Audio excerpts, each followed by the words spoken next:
で、本日プログラム31何をやっていくかと言いますと、こちらです。人は自分にしか興味がないということで、これはですね、どういったことかというと、類似性の法則っていうのを説明していきたいと思います。類似性の法則です。人は自分にしか興味がなくて、自分と共通点持つ人に親近感を覚えるっていう法則になっております。ね、皆さんね、日本でいうと類は友を呼ぶってね、聞いたことあると思います。皆さんどうですか？自分の周りにいる人たち、お友達だとかご家族とか、結構似てる人多くないですか？自分と考え方がマッチしている人とか、趣味が一緒の人とか、何かね、やってることが一緒の人とかね、周りにいる人って何らかしら共通点がめちゃめちゃ多かったりしませんか？ね、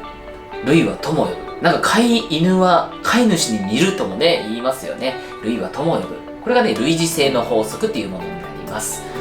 これをね、しっかり紐解いていくと、得られる効果としては、カウンセリングの時に活用できたり、初対面との人のね、仲がね、良くなったりとかね、初対面でもどんどん仲良くなったり、お客様と長くいい関係を保てる。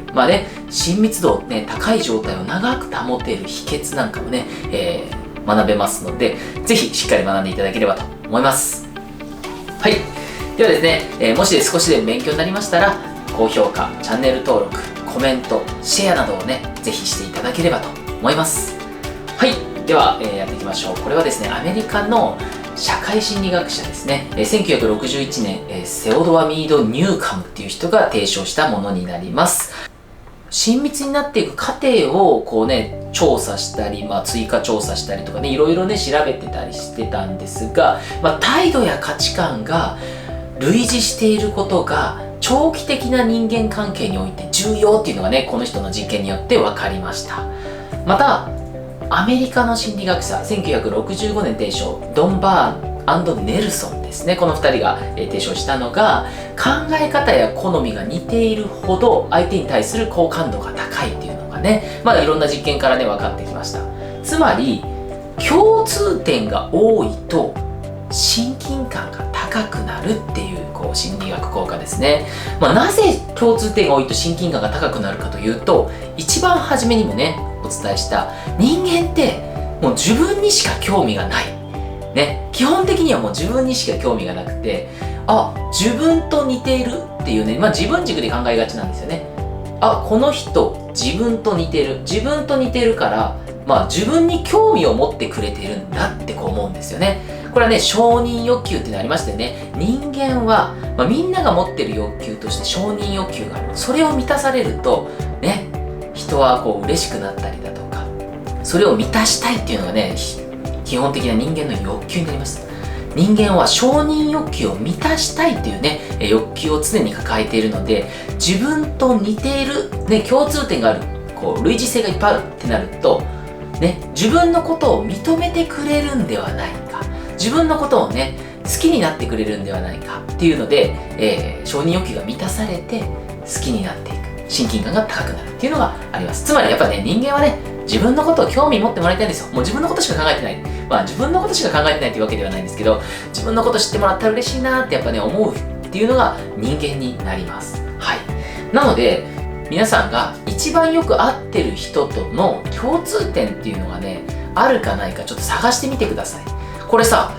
学生時代だったら分かりやすいんですよね。一番仲良くね、学校時代いたのって部活の友達とかじゃなかったですか？サッカーが好き、バスケが好きとかね、吹奏楽部にいるっていう部活で同じ共通の趣味だったり、スポーツだったり、そういったのをね、やってる人たちとは自然とね、仲良くなってきますよね。あとは、例えば、勉強が好きだったり、勉強がそんなに好きじゃないけど、遊ぶのが好きとか、ね、ゲームが好きとか、共通のね、話題があったりとか、共通の価値観がある人と学生時代って一緒にいたと思うんですね。ちょっとね、悪さする人は悪さする人たちと固まるし、すごくね、勉強で真面目にやっていく方たちは、真面目で固まるし、いろんなグループみたいなのもあったんですけど、やっぱり共通点みたいなのがあったと思うんですよね。なので、今もそうですよね。今一緒にこう活動してる人って何らかしら今の自分との共通点があると思うんですよ。で、自分がね、成長してったりだとか、どんどん考え方や価値観が変わっていくと、一緒にいる友達とか一緒にいる人たちがちょっとずつ変化していくっていうこともね、起きてきます。まあ、今、小学生の時代の友達とね、遊んでる方もいると思うんですけど、今なかなか小学校時代の友達と頻繁に遊んでるって人は少ないですよね。結婚して子供ができたら結構主婦の仲間たちだとか、ね、仕事をし始めたらこう仕事の友達、ビジネスパートナーとか仕事仲間とかっていうね、人たちと仲良くいたりだとか、大学の友達なんかは結構ね、社会人になる直前まで一緒にいたんで、こう、会う機会が多かったりとか、あとは地理的なね、ものもあるかと思うんですけど、おそらく今の周りにいる親しい人って共通点がね、たくさんあったと思うんですね。なので、この共通点を探す技術さえ身につければ、お客様との関係性がめちゃくちゃ高くなれるっていうのがあります。なので、これをね、接客に活かしていくことによって、初めての初対面の人だったりだとか、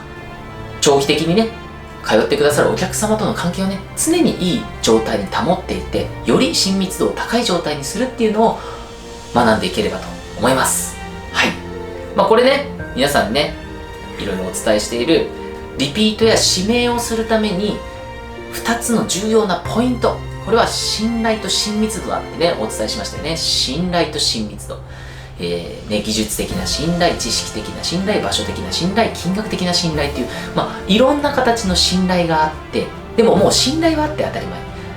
次の時代に大事なのは親密度だっていうことです。やっぱりお客様とのね、仲を良くなってきて、お客様との関係性がね、すごく良くて、もちろんいろんな上手な人、ね、上手なセラピストさんいっぱいいる、上手な美容師さんもいっぱいいる、ね、美味しいご飯屋さんもいっぱいあるけど、こことの関係がね、すごくいいから、私はここに行くっていうね、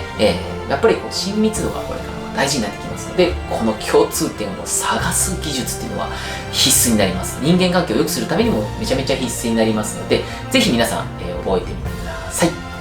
では、ここまで見ていただいてどうもありがとうございます。チャンネル登録、いいね、コメント、シェアなどですね、ぜひご協力いただければと思います。はい。で、ここからはね、TOA のメンバーでしっかり見つけ方をお伝えしていければと思いますので、TOA のメンバーはペンとメモを持ってね、ぜひしっかりこの後も学んでいただければと思います。はい。では、共通点を見つける方法をお伝えしていきます。これはもうめちゃめちゃ重要なポイントになりますので、しっかり覚えておいてください。では、共通点を見つける方法はこちらです。